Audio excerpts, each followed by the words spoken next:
Hey everyone, today I'm going to show you the chess match between Kasparov and Kramnik. This match was held in 1994 and it's been named Vlad the Impaled. Kasparov has the white pieces and Kramnik has the black pieces. Kasparov starts off with pawn to e4. Kramnik counters with pawn to c5, the Sicilian defense. Kasparov decides to do knight to c3. And Kramnik decides to move his knight to c6. Both of them trying to gain center control and trying to bring out their minor pieces early on in the game. Kasparov decides to do knight to e2, trying to gain more center control and trying to bring out his minor pieces, as well as trying to protect his knight on c3. Kramnik decides to do knight to f6, trying to gain more center control and trying to target the e4 pawn. Kasparov decides to push his pawn to d4, trying to gain center control. Kramnik decides to take the pawn, and Kasparov decides to take his pawn. And then Kramnik decides to move his pawn to e5, trying to kick off that knight on d4. Kasparov decides to move his knight to b5, trying to give that knight as many spaces to go to as possible. Kramnik decides to move his pawn to d6, trying to limit the amount of squares the knight can go to. And Kasparov decides to move his bishop all the way to g5, trying to pin that knight. Kramnik decides to push his pawn to a6, trying to kick off that knight. Kasparov moves his knight to a3, trying to protect it. Having a knight in the corner like that is not good, so Kasparov is probably going to try and move that knight as soon as possible. And then Kramnik decides to push his pawn up to b5. Kramnik is probably thinking that since Kasparov moved his bishop out of the way, he might be trying to castle queenside, and so he's trying to start his attack as soon as possible. And then Kasparov decides to move his knight to d5, trying to gain more center control. Kramnik decides to move his bishop to e7, trying to protect his knight, and also unpins his knight on f6. Kasparov decides to take the knight. Kramnik decides to take the bishop, and we see a nice little exchange. Kasparov then decides to move his pawn to c3. Kramnik decides to castle, gaining nice king safety. Kasparov then decides to move his knight to c2, trying to get that knight involved into the game. Kramnik decides to move his rook to b8. I believe he's probably going to try and clear out the b file so that his rook has a nice little file to attack from. Kasparov moves his pawn to h4, trying to start some sort of an attack on the king side.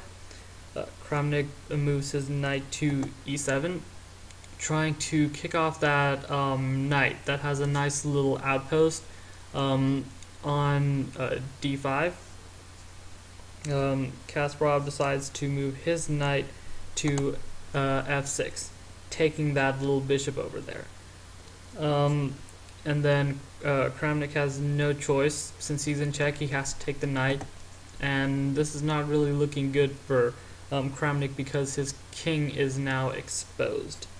Kasparov decides to move his queen to d2, trying to, I believe, castle on the queen side.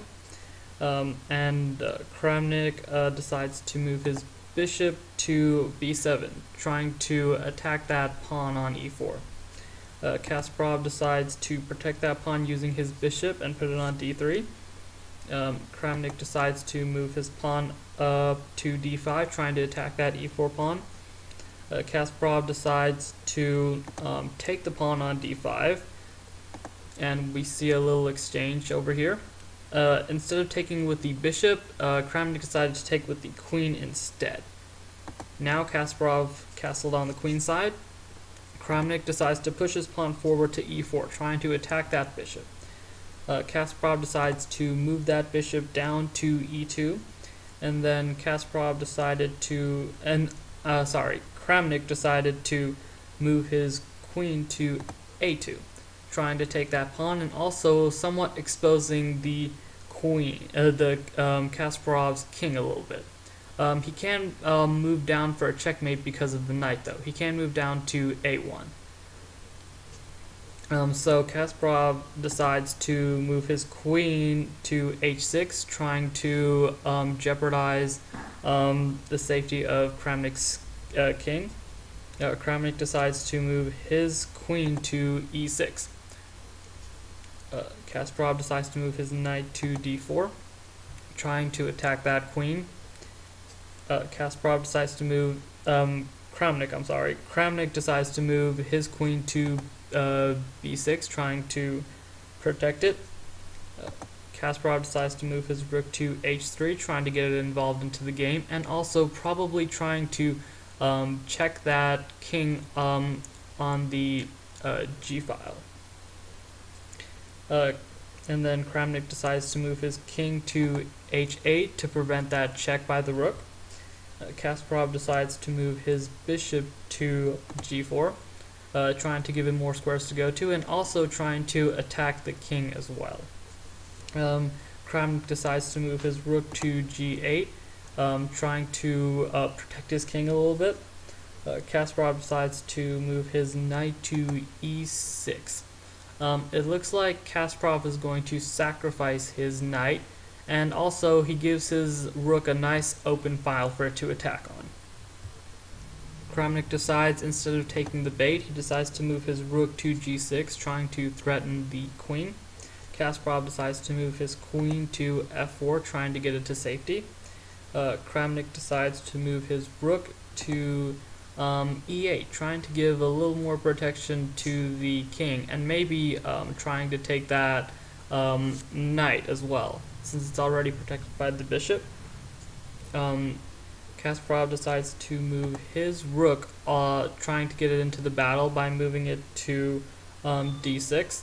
The rook is protected by the queen, and the rook is attacking Kramnik's queen. Kramnik decides to move his knight to d5, trying to attack Kasparov's queen. If Kasparov moves his queen, then his rook will be in danger. Kasparov decides to sacrifice his queen. This is interesting. Instead of moving his queen out of the way, he decides to move one of his pawns up and starts targeting that rook. The knight obviously captures the queen, and Kasparov decides to take the rook. Kramnik then moves his queen to d6, taking the rook. And now it seems like Kasparov is really down in pieces. Kasparov decides to move his rook to h7, taking the pawn. And then Kramnik decides to move his king to g8. He doesn't really have any other place to go. It looks like even though Kasparov is down in pieces, Kramnik's king is in danger of getting checkmate. So Kasparov can still win this. Kasparov decides to move take the pawn on f7. However, this leaves his rook vulnerable, and the king takes it. Kasparov decides to now take Kramnik's rook, and now he has his queen back.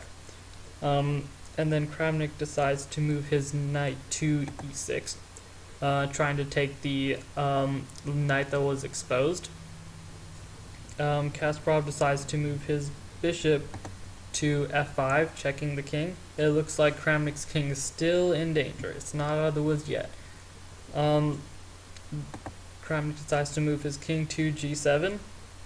Kasparov decides to move his king to g6, checking, move his queen to g6, checking the king. The king has to move to f8, and then Kasparov takes the pawn. And also checks the king. The king has to move to e8, and then Kasparov takes the knight as well. He got that knight that Kramnik took in the last couple moves. And then Kramnik decides to try and see if he can have some sort of a counter for it. He tries to exchange queens. as soon as possible because he knows that he's about to get checkmate. Sadly, Kasparov sees through this and does bishop to d7. Now, if Kramnik decides to take the bishop, which is pretty much his only move, Kasparov will take Kramnik's queen, and there is no way Kramnik can win from this. And so Kramnik just decides to give up, and that's the end of the match. If you have any other matches you'd like to see, just leave them in the comment section below, and see you then.